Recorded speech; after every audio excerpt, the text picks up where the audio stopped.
Hello, everyone.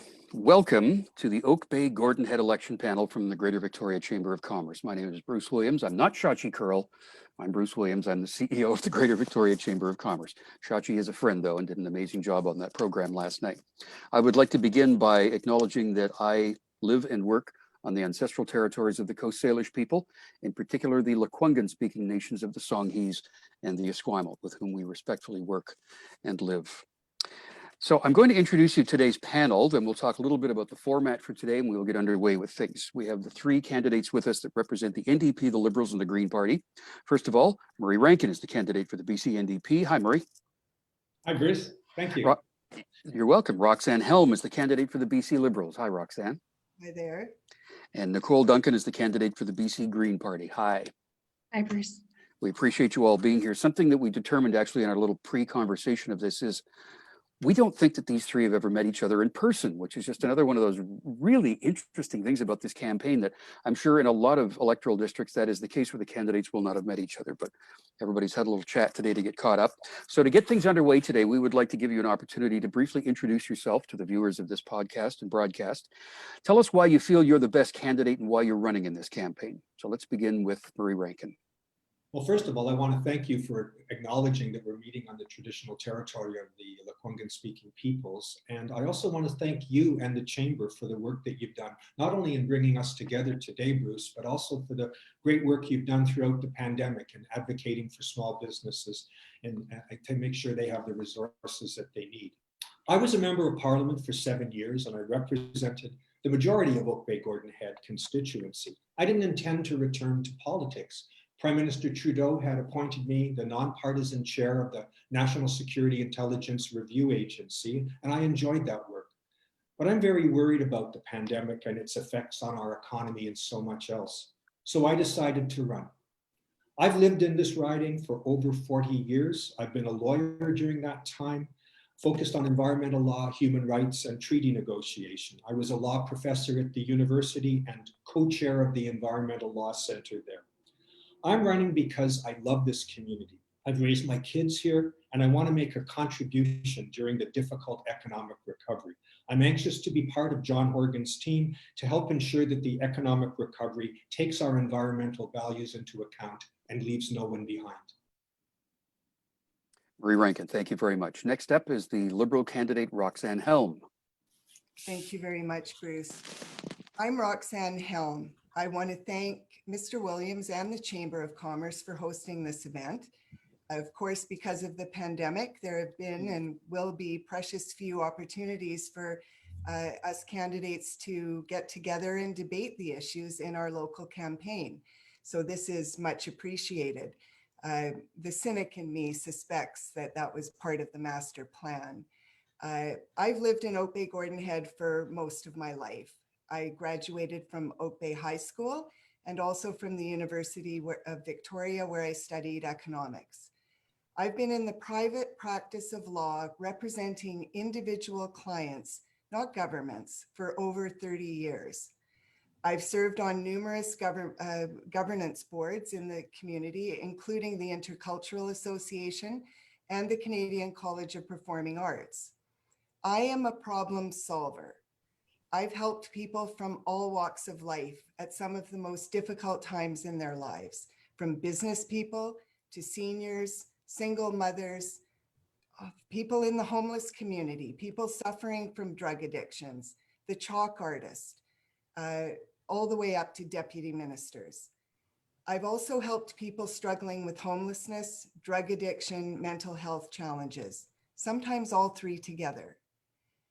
This work led me to the police board. I served 5 years on the Victoria Esquimalt Police Board and also the Coalition to End Homelessness. I've been to our place. I've helped the homeless people there with various tasks. Now I hope to offer my experience to advocate and represent the interests of my neighbors in Oak Bay Gordon Head. In the words of Carol James, it's time to look to the future, to a new generation of leadership in our community. I am that generation. I can offer a fresh set of eyes to problems and issues that are obviously long-standing and work towards sound, strategic, and measurable solutions. Thank you, Roxanne. We're going to stop it there and we'll come back to you with questions a little later on. Next up is Nicole Duncan, the candidate for the Green Party. Thank you, Bruce, and thank you so much for acknowledging that we are on the traditional territories of the Esquimalt and Songhees nations. My name is Nicole Duncan. I'm your Green Party MLA candidate for Oak Bay and Gordon Head. I'm running because I believe that we all need to stand up and take a good hard look at the way that we are doing politics.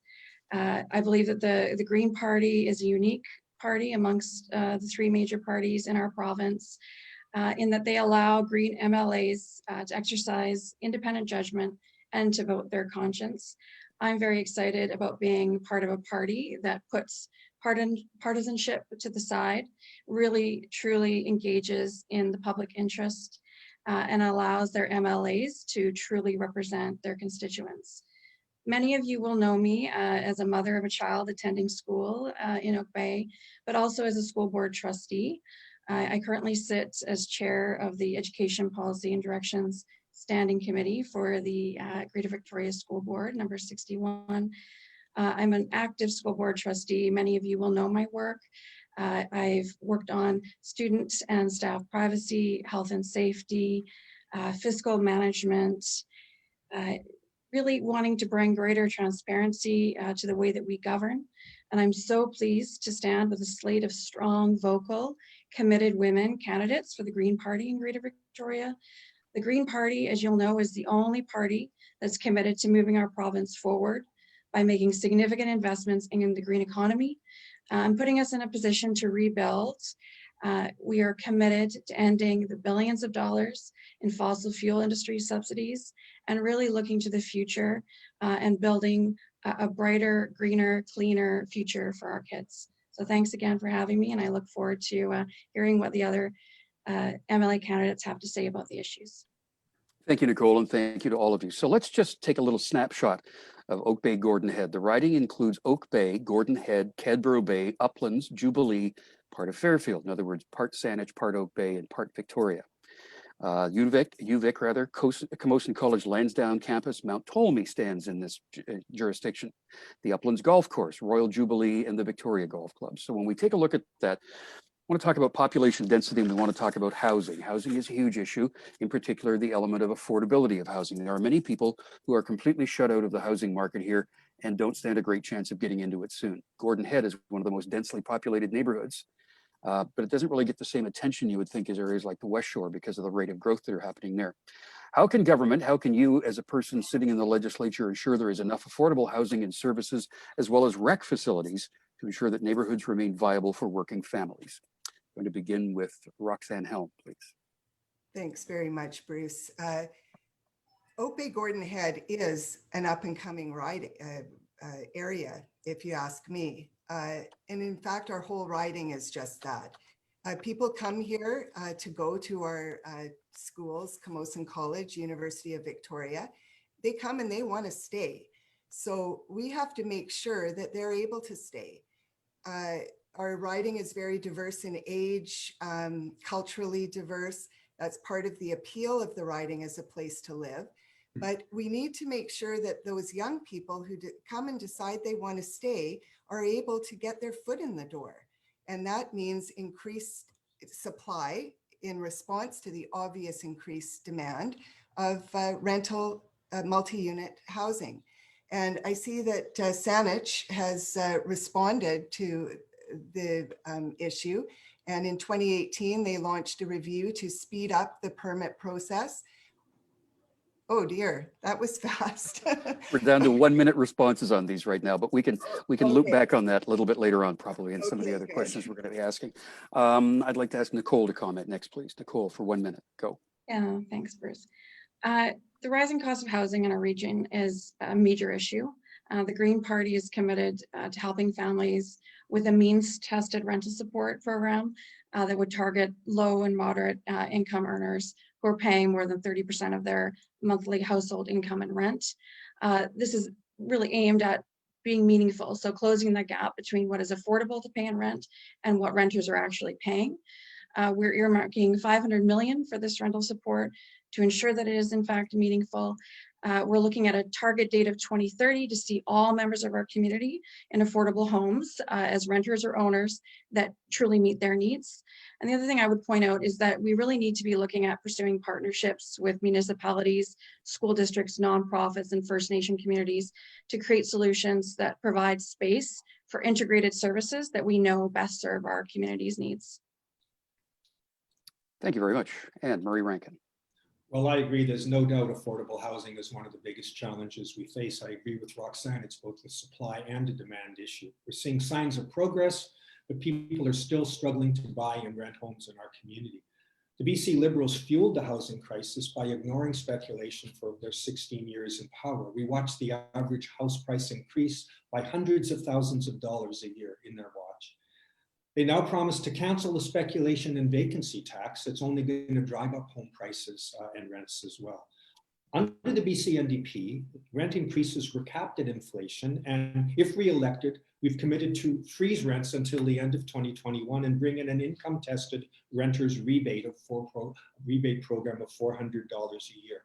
Close to 3,000 homes have been completed or underway in the Capital Regional District, and we're building 114,000 affordable rental and supportive homes across this province.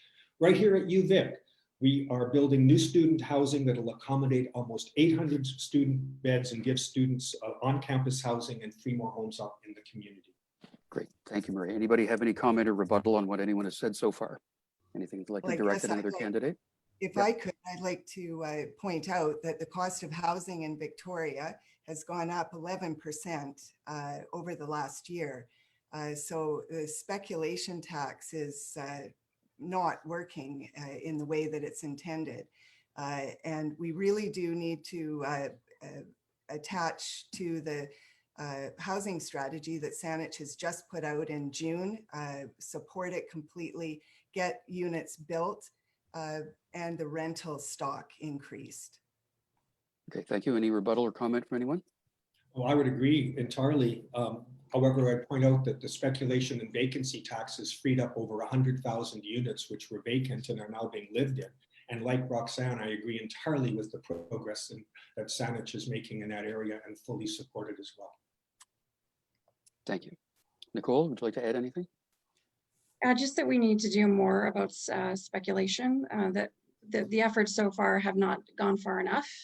And that's something that certainly the Green Party is committed to focusing on, to find new and more innovative ways to truly address the effects of that speculation. Okay, thank you. Okay, we're going to move on to the next question now.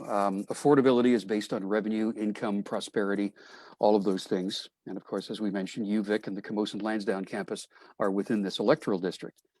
The largest group of people displaced by COVID in the workforce are the lowest wage earners, those who are making the least amount of money.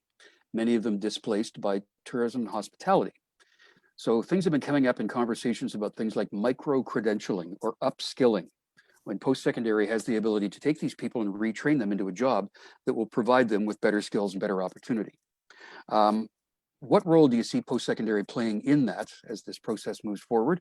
And Murray Rankin, I'll begin with you. Well, I think it's critical to note that Camosun and UVic are going to be central to our recovery, crucial. I taught at UVic for 13 years. I have a deep commitment to that institution. I recently helped the Environmental Law Center produce a report on plastics that's led to a ban on single-use plastics at the federal level. And when I was MP, I worked to raise hundreds of thousands of dollars for Camosun Center for Trades, Education, and Innovation. Care deeply about these institutions. Across the province, the NDP government has added 2,900 new tech-related seats in colleges and universities to prepare students for the future.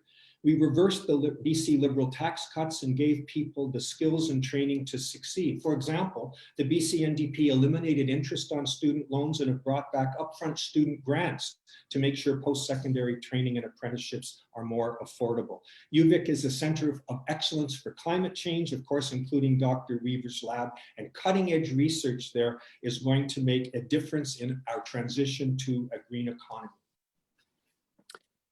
Thank you, Murray. Roxanne, over to you. Thanks, Bruce. UVic and Camosun, our riding is most fortunate to home these very respected institutions. I graduated from UVic. My husband graduated from UVic. Our two kids did as well. And so in addition to the obvious academic roles these institutions play, for years, they've been playing key roles in reskilling and also upskilling workers to meet workforce demands. And no time more than now is that going to be critically important for us moving forward as a result of the pandemic. As you pointed out, it may well be that some workers in the tourist sector and the service sector will need to move to other sectors and some permanently. UVic in particular, but also Camosun will continue to train health science, healthcare workers, computing science, and software engineering. Those are good, high-paying green jobs. And Camosun, of course, the focus on trades and the co-op model. Great. Obviously. Thanks, Roxanne. We'll have to stop it there, but we'll again pick that up in another conversation thread. And Nicole. Yeah, thanks, Bruce. Our post-secondary institutions must play a significant role in retraining workers who've lost their jobs as a result, not only of the pandemic, but are displaced because their industries are transitioning out. And so it is important that we work with government, local communities, industry, and workers to develop programs that we need in order to retrain workers and prepare them for a green economy and innovation-based industries. The BC Greens support partnerships with colleges, technical institutes, and private organizations to develop training programs to expand employment in green retrofit space. We need programming that focuses on supporting those sectors impacted by COVID, as well as supporting a transition to a just transition, importantly for workers in the oil and gas sector. Great, thank you. Does anybody have any comment or remarks on what anybody else has said? I'd just like to amplify on what Nicole says. I agree with her entirely. One of the things that University of Victoria and Camosun both have is a commitment to sustainability. And I believe that the just transition that she talks of is essentially important to our future. And I'm really pleased to see the institutions right here in our community stepping up. Thank you. Anyone else? Thank you. Here. Great. Okay, so next up, we're going to talk about childcare, because going back to work or going back to school, especially if people are going to be retrained mid-career or midlife, is a time when childcare comes into play. It's a very large expense for households. It can be very difficult to access. There is a shortage of early childhood educators. And we've heard a number of various proposals throughout the campaign, but I wonder if each of you could now clarify a little bit on what your party is saying and what you think you should be doing about daycare. And Nicole, let's begin with you. All right, thanks, Bruce. So cost of living is certainly a key issue for many people in our communities, and childcare certainly factors up at the top of the list of one of the most expensive things that families must support each month. And the Green Party plans to support families with a comprehensive plan that includes early child education and also childcare. We plan to support up to $500 a month for families with children under 3 years old and a stay-at-home parent, up to 25 hours of free early childhood education per week for 3 and 4-year-olds, free childcare for working parents and children with children under 3. We also want to maintain child care subsidies and supports to ensure that there is that sufficient financial support for all families, regardless of their situation. And we're looking to look at professional development for existing early child care workers to increase qualifications and to train more early childhood educators in certified programs. We want to see the expansion of available spaces. Sorry, Nicole, we'll have to stop it there. But again, we will likely loop back on that in some other form of question here. Murray Rankin. Well, the issue, Bruce, of accessible and affordable childcare has never been more important. We see both young families and businesses calling for it and have been for years. The BC Liberals spent years ignoring these needs. John Horgan's government has made real progress. The BC NDP created more childcare spaces in their first 10 months than the BC Liberals created in 4 years. The BC Liberals promised $10 a day childcare for some just recently. Does anybody believe they can do that after taking $10 billion out of the budget for their PST cuts over 2 years? The BC NDP is been creating childcare spaces at the fastest pace in province's history. More than 32,000 families in BC are now receiving $10 a day childcare, with more to come. Right here in Victoria, we funded the creation of over 1,100 new licensed childcare spaces, with more on the way. Thanks, Marie. Roxanne.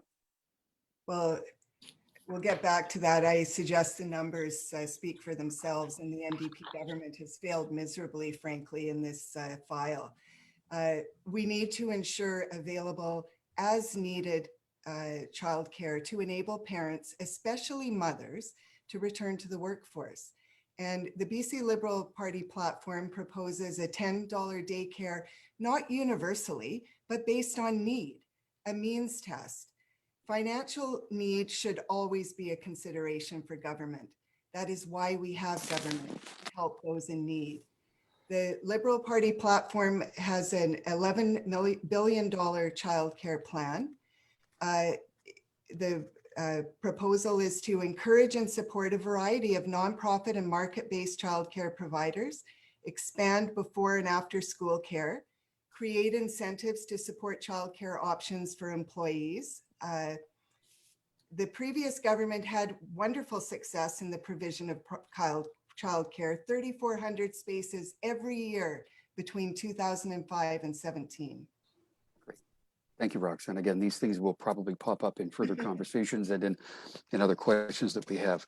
I want to pivot a little bit, but not really. The Chamber has been very vocal about saying that the problems that are happening on the street right now with people who have been tenting, who have been camping, who have been housed in hotels, which has created, of course, issues surrounding mental health. The bottom line on this is a mental health issue. That's where the addictions, the crime, the abuse, the crime is all rooted in mental health. The opioid crisis is the same thing. What is your government, if elected, prepared to do to address the root cause of all of these issues, that being mental health and the people who are impacted by it? And Roxanne, we'll begin with you. Well, I'm for sure going to go over my 1 minute on this question. The BC Liberals will end 24/7 camping. It is a public safety issue, not just for the people outside the camps, for people inside the camps. And I would suggest that the community is not at all homogenous. I know the people in those camps, and I would break them into 3 categories. People who have just had something that sent them to homelessness, maybe an accident, loss of a job. Then there's the people who do suffer mental health problems leading to addictions issues often. And then there's the criminal element. And not all of them suffer, as you suggest, from mental health problems. There's hardened criminals in there preying on the more vulnerable people in the communities. So I suggest that we need to assess the people in the communities, separate them, and provide individualized supports, and with some compliance requirements, not the institutions of old, but some kind of facility. And I suggest that the previous Liberal government had great success with the Super 8 transitional support, transitional housing project, as well as Mount Edward Court facility, both purchased, set up in a strategic, measurable way, not throwing money at the problem and hoping it'll go away. Great. Thank you. So that was 1:30. You're right. That does require a little longer than a minute for pretty much everybody.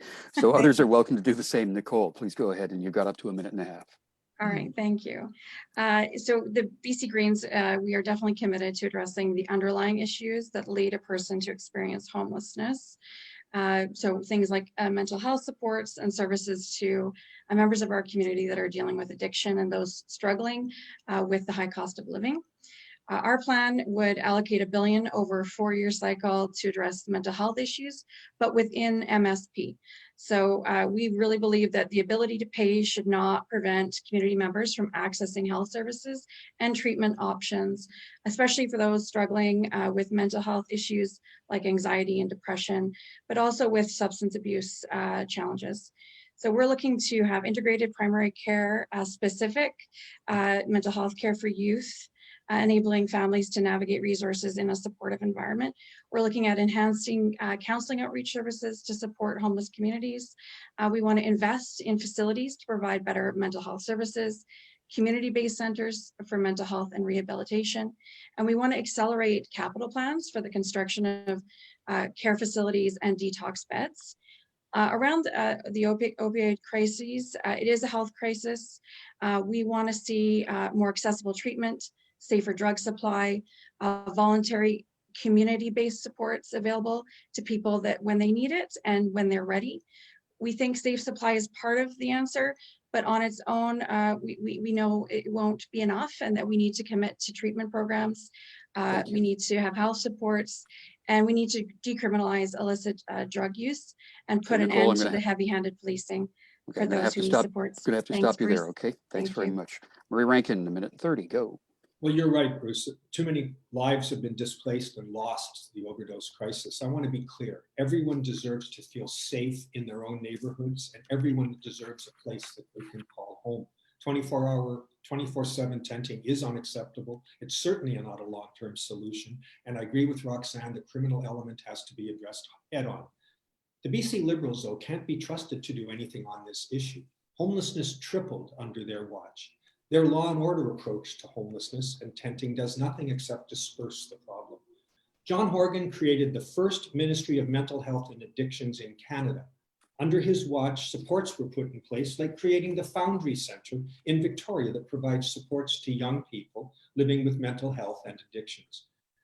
Before COVID hit, overdose deaths were down by 36% for the first time since 2012. But of course, we took a hard hit when the pandemic arrived.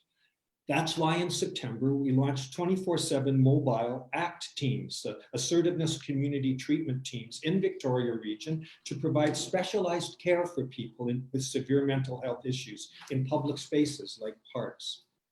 You know, we have to keep accelerating the full continuum of care: prevention, harm reduction, safe prescription medications, treatment, and recovery. And that's what the BC NDP government will do. Thank you. Does anybody have any comment or remarks on anything that's been said around this question? Well, I would just say, Bruce, let's have a look at the streets in Victoria. The reality we see speaks for itself. And this has happened under the NDP watch. The last 3 years have been nothing short of disastrous. And the Ministry of Mental Health and Addictions, that's an added layer of bureaucracy. It provides no very needed services. I would just need to respond, Bruce, to suggest that Judy Darcy, that minister, hasn't worked her tail off on this issue is simply unacceptable and is wrong, simply wrong. You know, we were seeing a reduction, I want to repeat, a reduction in overdose deaths. They were down 36%, the first time since 2012. And then, of course, the pandemic hit. Of course, we have more homelessness because we need more spacing. People understand that that's the facts. And I point out again that the Liberals, under their watch, had seen homelessness triple. There's a problem out there on our streets. We want to grapple with it head on. I couldn't agree more. But to suggest that the Ministry of Mental Health and Addictions has just another layer of bureaucracy is wrong. Anyone else? Nicole, want to mention anything? I just want to say that I really just point out the key role that the Green Party played through CASA to ensure that we put together a Ministry of Mental Health and Addictions. And really, you know, the goal is to really highlight and put enough focus and resource and time and energy and brain power on, you know, what we need to do to really move things forward in this area, because nobody thinks folks should have to sleep on the street, right? And I think what I'm hearing is that everybody agrees that there are underlying issues here that we really need to address in a real and meaningful way.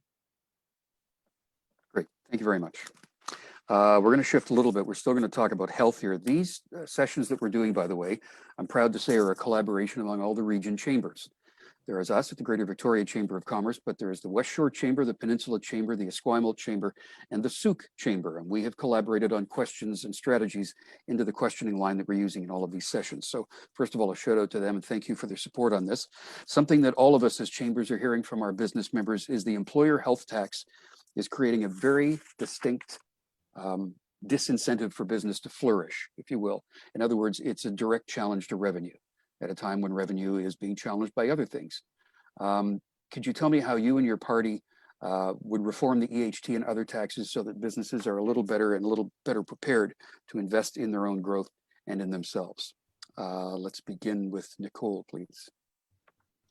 Yeah, thanks for the question, Bruce. So the BC Greens would focus on progressive taxes rather than regressive taxation. So for me, this means progressive taxes being those like income or corporate tax. They're based on the idea that those that can afford to pay more tax should pay more. So higher income earners would pay larger taxes than lower earners. And this really does form the foundation of our income tax systems right across the country.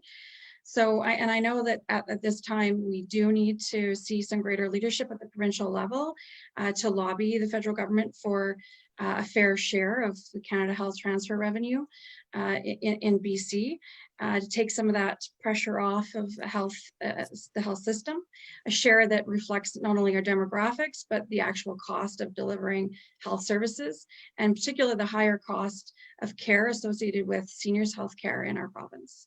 So that's what we would focus on, is looking at other options to support health and looking to support progressive taxes.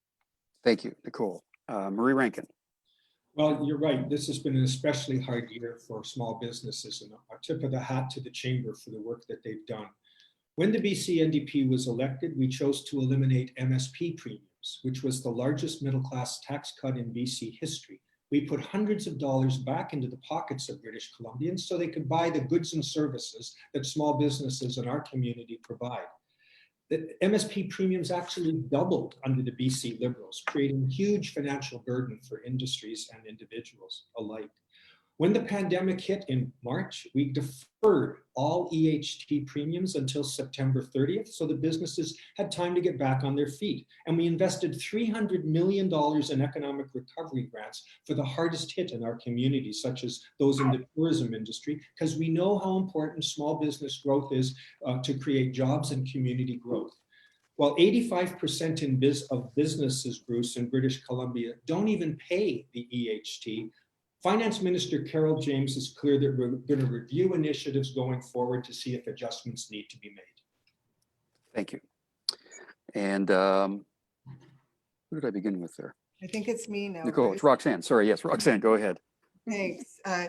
Thanks for the question. I've got in front of me an article written by your predecessor, Catherine Holt, the top 10 things about employer tax, health tax that need fixing in March of 2018. I agree with it wholeheartedly. The employer health tax is a disincentive to business to flourish. That's the opposite of what we want. The BC Liberal platform has committed to review each and every one of the 23 plus NDP taxes that this current government has brought in. Review them for fairness, effectiveness, again, with a view to strategic governance with measurable results. Our party is committed to change the speculation tax to be a true speculation tax, not just in its name. Make it a tax on speculation. Address true speculators, and in particular, foreign purchasers who invest in our housing stock like a bank account. The EHT kicks in when business payroll is 500,000. We want that. We don't want a disincentive. Thank you. Okay, any comments or remarks to any of the others by anybody? I would just say that 85% of businesses don't pay the tax. Carol James is committed, if we are re-elected, to make adjustments and improvements in it. If the BC Liberal solution is to go back and provide MSP premiums again, we think that's regressive and unfortunate. We would not go there. And we hope British Columbians understand the choice they have in this election on issues such as this. I would just say the BC Liberals had long committed and had taken steps to get rid of the MSP, and no one's bringing them back. 16 years, you did nothing. Nicole, anything you'd like to say? And only that we would support an evidence-based review and looking in a meaningful way at the concerns that there are out there regarding this. And thank you. Okay, we want to take a look at we at the Chambers are believers that opportunities exist in times of challenge like this. One of the ones that's talked about quite frequently is how the economy relates to the environment. The pandemic is some ways providing a pivot over to something that is a more sustainable or an environmentally sustainable economy. To use the term green, I would say in respect of what one of the parties' name is, that if we're going to do something green, it's to keep the oceans blue and to keep the sun shining orange. So what's going to happen? What has to be done? And what would your party do to increase and accelerate the pivot toward a more environmentally sustainable economy and be better for the planet? Murray, I'll start with you. You know, environmental law has been at the center of my career. The climate crisis is a global challenge of our time, and we owe it to future generations to work on this together. We can't afford to have Andrew Wilkinson cancel all the hard work that we've done. When he decided to take over $10 billion out of the budget with his PST promises over the next 10 years, he talked about protecting healthcare and education, didn't talk about the environment and those programs. And if you look at the Liberal platform on climate, it is absolutely disastrous. John Horgan's government worked closely with Dr. Weaver and the BC Greens to develop our comprehensive climate plan, Clean BC, the most ambitious climate plan in North America. And Dr. Weaver stated just a couple of weeks ago that we were on the right track with our climate strategy, and indeed he just endorsed our Environment Minister, George Helme. Through Clean BC, we've invested over $210 million for industries as well as schools, hospitals, to move closer to a green economy. And I think we need more work to be done, but we're on the right track, Bruce. Thank you, Murray. Roxanne. I guess the way I look at it, green is really a state of mind and a philosophy that we must all have, as opposed to a political movement. I'm an environmentalist. I'm an avid gardener. I'm still dealing with a bumper crop of tomatoes. I'm obsessively opposed to waste, any kind, especially food waste. And if I asked our audience, of course I can't see them, but to put up your hand if you're not concerned about the environment, if you don't consider yourself an environmentalist, I guarantee no one would put up their hand. We must do better. We can do better. Private industry and private business will innovate to get us where we need to be. And government needs to support industry by investing in green initiatives every step of the way. We need to promote shift to electric vehicles, use of public transit, constantly improving transit, cycling and walking infrastructure, and don't forget the tech economy. There it is in Victoria. Let's go. Great. Thank you very much. And Nicole. Yeah, thanks for the question, Bruce. Of course, the Green Party and Greens are very excited about this.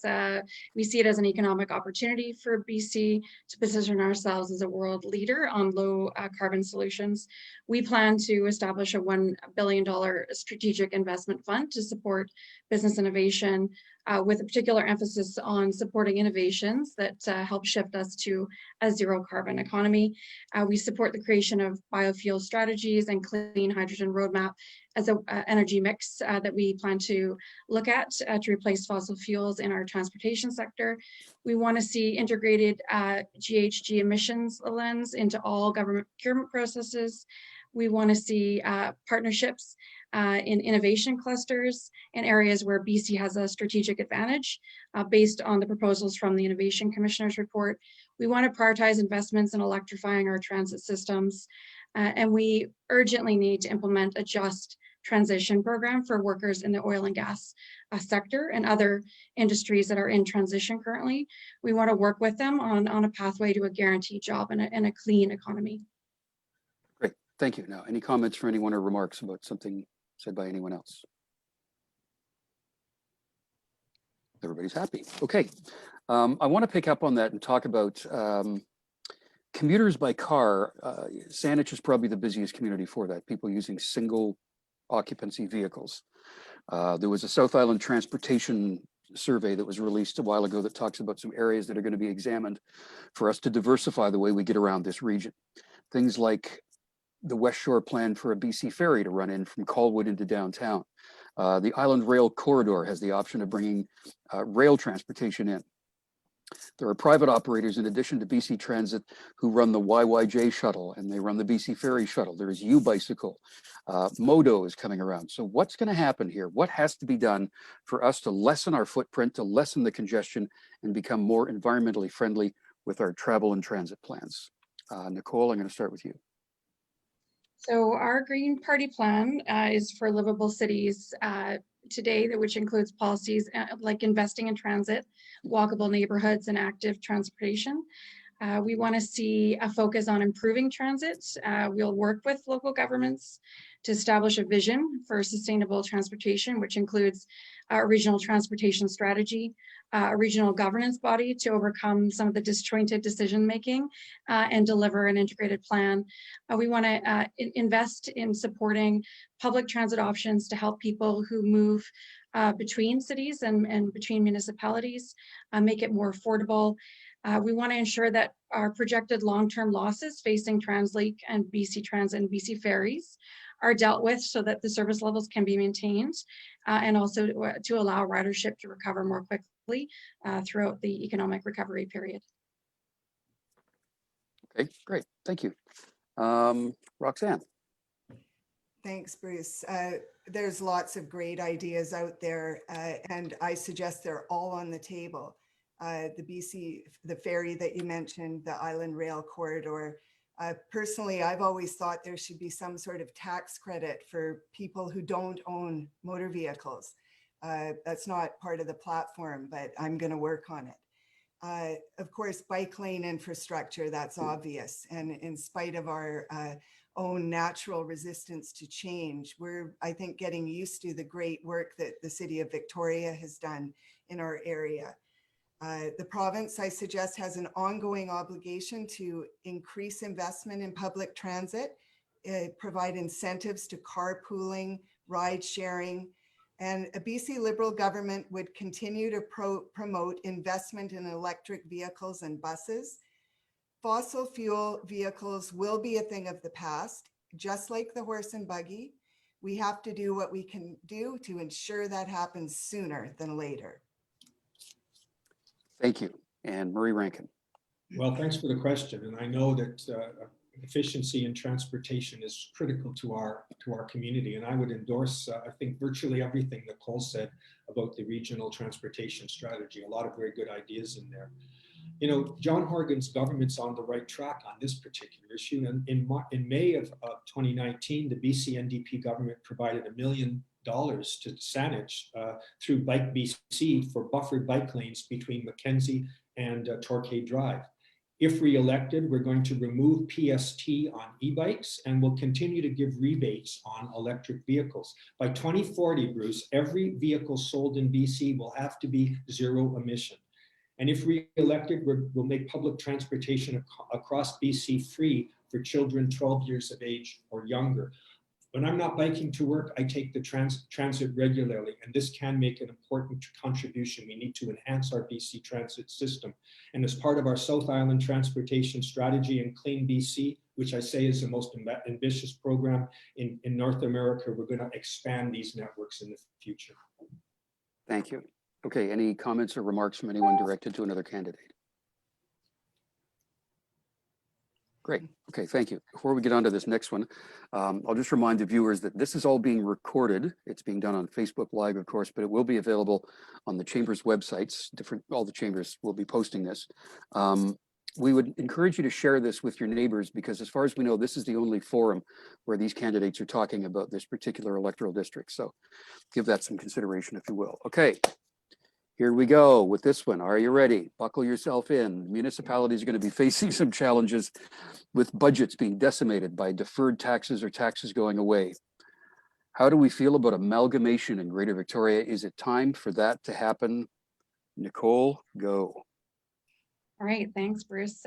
So in terms of municipalities and addressing their budget requirements, we will work with local governments in partnership to reform local government finance, which currently leaves local governments overly reliant on regressive property taxes and unable to properly deliver the projects required for cities in the 21st century.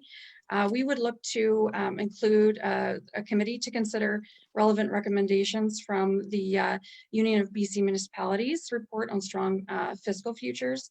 And we would work with local governments to explore modernizing the revenue models so that we can fully capture the public's fair share of, for instance, land lift from transit-oriented development. In terms of amalgamation, we would support an informed evidence-based consideration of the costs and benefits of amalgamation. But ultimately, we think that the issue is really one for citizens who should be deciding ultimately what sort of governance model they want to see at the local level. We are certainly keen to see some of the future work of the Citizens Assembly, exploring the possibility of amalgamation start up again once we have COVID behind us. Great, thank you very much. Murray Rankin. Well, there's no question that this has been an extremely challenging year, and that's why the BC NDP invested unprecedented $8 billion in supporting people and kickstarting our economy so our local communities can thrive. Amalgamation is a complex and costly endeavor with many arguments that are reasonable on both sides. I think amalgamation, though, is, as Nicole said, something requiring an evidence-based solution and ultimately a decision for those 13 municipalities to work on together, and we will implement what they decide on.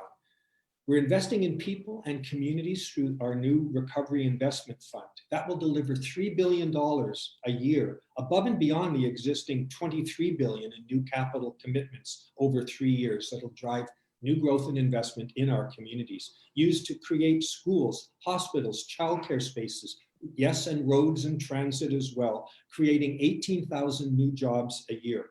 And those investments will support our thriving communities and grow our local economies. Great, thanks very much. Roxanne. When I hear the talk of the billions of dollars investment obviously required, I can't help but think about the $3 billion operating surplus left by the BC Liberal government, every nickel of which was spent prior to the pandemic. The province has clearly not been doing its part on the homelessness file that's downloaded to municipalities, and they can't deficit finance. We've got to help them. Our platform includes significant investment into supportive housing, treatment for mental health and addictions. It has to happen. The BC Liberal platform is also committed to inject money into policing. And of course, that's the top line item in all municipal budgets. That investment will be noticed. Victoria is a tourist destination. We have to protect our infrastructure so that when people are able to travel, they're back here. And amalgamation, it's got to come from the community. I would say it's always on the table. But we've got to leave it up to the citizens to decide. Okay, thank you. Any cross comments? I think that municipalities are increasingly responsible for so much, Bruce, that wasn't contemplated in 1867 when Canada came into being. And we need to have issues like homelessness is a great example. We need all governments, all levels of government to cooperate. And yes, they can't deficit finance, as Roxanne properly noted. And so the province has to be there for them. And a lot of this is about the pandemic and our need to dig out from under that. People have to decide who they think has got the best plan to get us on track. Anyone else? So just for full disclosure to everybody who's watching this, we of course did send a bit of a framework out to the candidates beforehand so that they could be as informed as possible for what we were going to ask them. I do know that I'm going to go a little bit off script here, but each of you has a position and something that you would like to say about the Indigenous economy and about our Indigenous residents, whether it's about their public safety, their health, their economy, their culture, their place in our business world and in economy in general. So I'm going to give you each a minute or so to talk about what your party is saying about that particular sector. And Nicole, I'd like to begin with you. All right, thank you, Bruce. BC Greens are committed to reconciliation, to partnership with First Nations communities, and a whole range of issues. But top of my mind is education. Certainly, I think we're at a time and in a place where we're past due for including First Nation communities in a discussion about how we can meaningfully engage Indigenous students, address some of those gaps in graduation rates, but also create an environment where our Indigenous students are fully able to take advantage of the opportunities that come from getting an education, and the opportunities that don't just come in terms of economic opportunities, but also the enhanced health and well-being that comes from those advantages. So we are really looking to partnership in a meaningful way with Indigenous communities and focus on meaningful reconciliation. Thank you very much. Roxanne. Thanks, Bruce. The BC Liberals are committed to addressing issues of economic and social inequality faced by Indigenous people. We must act boldly as a province in working with our First Nations and federal government partners to create new opportunities for them. A BC Liberal government will work with Indigenous peoples to ensure we don't saddle future generations with unresolved issues of rights and title. We will work every single day to resolve these issues. And I just point out that the BC Liberal government under Gordon Campbell started this process, took huge strides forward to truth and reconciliation. We have a lot of work to do. It's got to continue. It will continue. Thank you. Murray. I agree with what others have said. I believe that this is one of the other challenges of our time. Reconciliation, as Grand Chief Stuart Phillips said, is not for sissies, it's not for wimps, it's hard work. We have to decolonialize our institutions, and that's a big task. I'm proud of the fact that the Oregon government introduced for the first time a law to implement the United Nations Declaration on the Rights of Indigenous Peoples with the support of all parties, I acknowledge. And I know I've had the opportunity to visit every Indigenous community on Vancouver Island and most in British Columbia and part in Yukon in my work as a treaty negotiator over the years. I've seen the poverty, I've seen the legacy of residential schools. We need to work together to solve this on a government to government basis. In other words, federal, provincial, municipal, and of course, Indigenous governments. Thank you. Any comments from anybody or remarks on any of that? Okay, just to wrap this up before we get your closing remarks, you know, on a game show where they do the lightning round, where you just kind of boom, do a quick answer. I would like a 15 to 20 second answer on this one. What's your plan to returning to a balanced budget? Murray. It's going to take a while. Everybody knows we can't have austerity budgets in the next while as we work out of this pandemic together. Giving tax breaks to the richest and big PST cuts that apparently are going to take over $10 billion out of the economy in 2 years is not the way. This isn't the time to cut budgets at all, to cut services. It's a time to invest in our communities because people are the economy, and we've got to continue putting people at the center of this recovery. Thank you. Roxanne. We're going to have deficit financing for the foreseeable future. Government needs to jumpstart the private sector. And I suggest the BC Liberal Party has the tools to navigate that process. We do economic recovery. We understand the workings of business. And Nicole mentioned about a regressive tax. That's what PST is. It impacts those more with lower income. We have to get consumerism happening, business happening, that will lead to recovery. Okay, thank you. And Nicole. We need to build a stronger economy by making significant investments to build a green economy and support innovation. We should not be investing billions of dollars of our precious public funding to prop up fossil fuel industries. We must not compound one crisis with another, and we must invest in green conversion and innovation now. These investments is what will put us in a great position of greater strength and resilience so that we can return to more balanced budgets in the future. Thank you very much. Thanks for being succinct with that. Okay, so to wrap it up, this is where we give you 2 minutes, and it's a hard stop at 2 minutes for you to give us your closing remarks and your summary statement. So let's begin with Roxanne, please. Well, thank you very much, Bruce, and thank you to the Chamber for hosting today's event. Let's talk again about economic recovery, which is on the minds of so many. Regrettably, the NDP government spent virtually every cent of the $3 billion operating surplus left before the pandemic. Not a cent saved for a rainy day, and boy, has it been raining as of late. Our small businesses and tourism sectors have been particularly hard hit. We hear that as many as 50% of small businesses in our community may fail. This is a crisis for all of us. What did the NDP do in the face of this crisis? While the federal government provided billions of dollars in emergency funding, the NDP has been silent and absent. And we now see that the NDP was actually campaigning when we thought they were governing.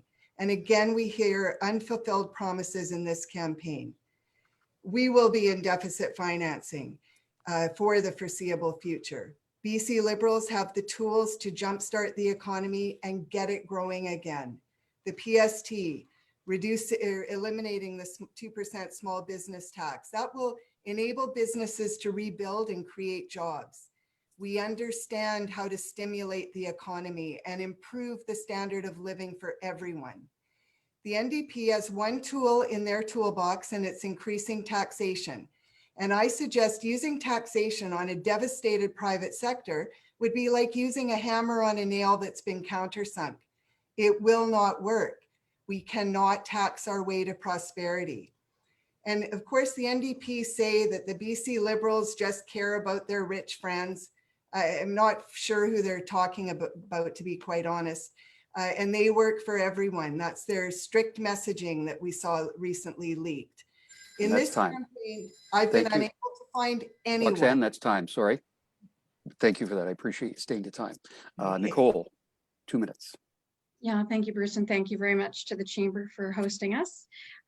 We really need a government that doesn't just focus on a 4-year election cycle or how to grab power and a blank check to do whatever it likes without accountability or a different perspective to consider in the legislature. In my view, good government is government that is transparent and accountable and willing to work across party lines to support evidence-based decisions and really focus on our province, our communities, and moving us forward, not spending billions of our precious public dollars on propping up fossil fuel industries. BC Greens, we will champion investments in a green conversion and innovation to build a stronger and more resilient province, stronger and more resilient communities, and we will respond in a meaningful way to address with urgency the climate emergency that we are also in. I want to point out that women represent more than half of our provincial population, and I would really like to see that represented in our provincial legislature. I want to see MLAs that bring new ideas, have the skills to invest in the future and more accountable and collaborative ways of governing, where we prioritize the public interest and not the party interest. This is about policies, and other parties are short on new ideas. This is about standing up for the ideas and the principles that will make our communities stronger and more resilient. Thanks again, Bruce. Thank you. And closing remarks from Marie Rankin. Well, thank you, Bruce, and thank you to the Chamber, and thank you to Roxanne and Nicole for participating in this dialogue. BC is facing a very difficult and challenging recovery. People are understandably anxious and uncertain about their futures. Contrary to what Roxanne just said, the NDP had 3 years of balanced budgets, and now we face the crisis of the pandemic. We have to work together to get out of the box that we're in. The Liberals won't tell us about their taxes until some commission reports and hear the bad news if they're re-elected. I'm running because I believe I have the experience and the proven track record of working with other parties to get things done. I love Oak Bay, Gordon Head. I've known it well. I've lived here for most of my life. I raised my family here. Many people know I was nominated as the hardest working member of Parliament, and I hope people believe I'll make a similar contribution if I've made the member of the Legislative Assembly for this riding. One of my commitments is to be part of a team that builds back better. We need to make sure not only that we leave no one behind, but also we keep our environmental values at the center of economic recovery. John Horgan has shown he has the skills and the leadership to take us through the health aspects of this pandemic. Now we need a strong team around him to take us to a better British Columbia in the future. If elected, I promise to represent everyone in the riding, regardless of their political affiliation, and I'm asking for your vote in order to be part of the Horgan team. Thank you. Murray Rankin, the NDP candidate, Nicole Duncan, the Green Party candidate, and Roxanne Helme, the Liberal Party candidate for the electoral district of Oak Bay, Gordon Head. We very much appreciate all of you stepping up for your candidacy as well. It's quite a sacrifice to do this, and we appreciate the time and the effort and the energy that you're putting into this. We will do this again tomorrow with the candidates in Saanich South. You're welcome to join us for that. And again, as I mentioned, if you want to share this from our social media post at the Chamber with other residents of this electoral district that you know, please feel free to do that. For those of you who are Chamber members, thank you for that. The Chamber has never been more important in its history than it is right now. So if you're a Chamber member, thank you for your support. If you're not, please consider joining us. Stay well, stay safe, take care of each other, and thank you again. Thank you.